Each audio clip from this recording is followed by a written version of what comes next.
Hi, I'm Chris Brown, Luthier and acoustic guitar player, here with Testing123Reviews.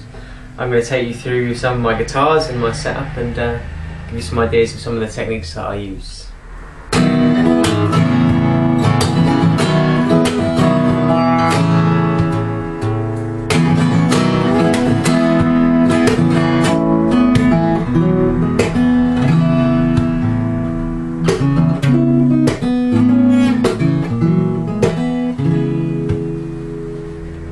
So this is the first guitar I ever built.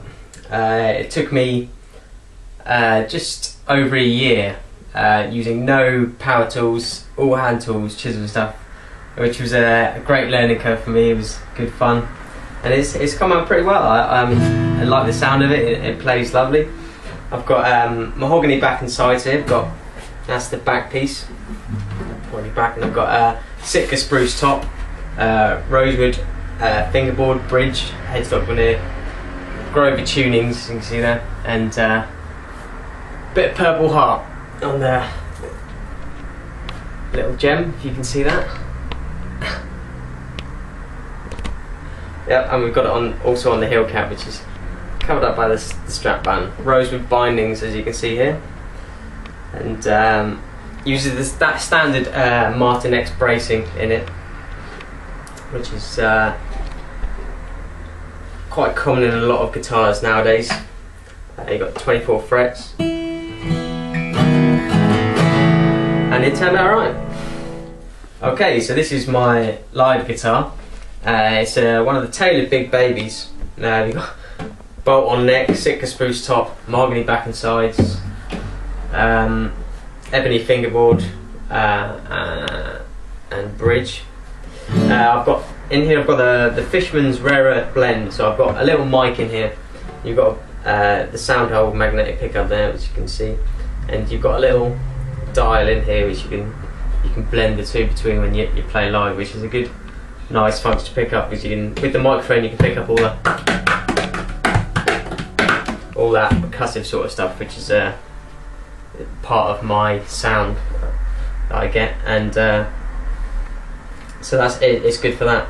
I've got a lot of damages in that. I don't know if you can see from here, but that's where I've worn through back to the bare wood, through the wood, through the lacquer even, and use that for lots of different sounds. Use that for sort of a guiro effect, you know, in Stand By Me.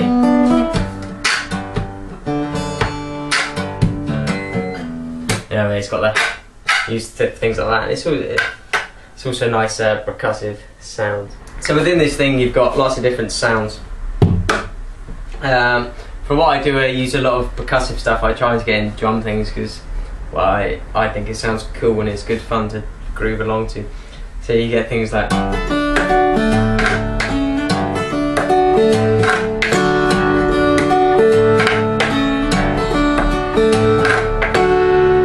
there I'm using a couple of different techniques. From what I've seen, some people can do this and some people can't. It's not something I've ever learned to do. You're basically flicking each finger off your thumb. Some people can do it, some people can't, and that's what I do in that bit. So you're doing that sound. You've got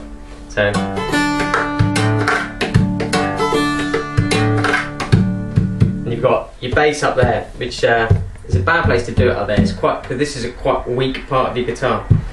So you want to get your bass down there is where you can ultimately get it, but sometimes it's a bit of a long stretch.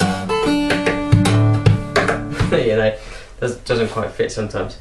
In that pattern I'm using the snare, where am I using it?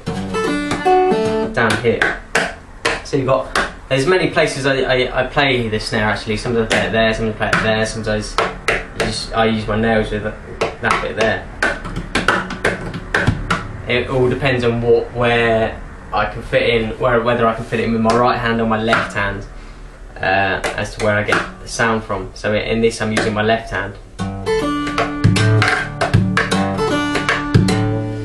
But in terms of that, you can get other sounds, you know, there. Everything makes a different sound. There is nowhere on the guitar that will make the same sound.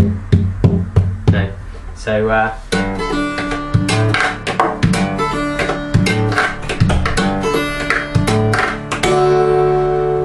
using one of those classic open harmonics, which you can get in lots of different places and have brilliant effects. I love the sound of them.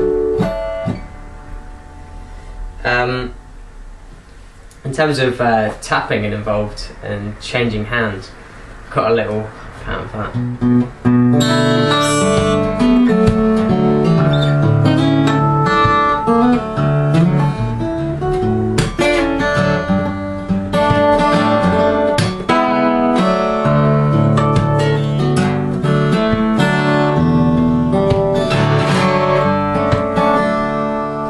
So there I was using, when I had stuff to do with my right hand, which was, I brought my, with my left hand even, brought my right hand over to bring down those bass notes. It's quite a common thing. It's a thing from Michael Hedges. He's sort of started it. He had Aerial Brand New's a great album. It's just another thing. If you got a free hand, put it somewhere basically. Try and get the bass notes.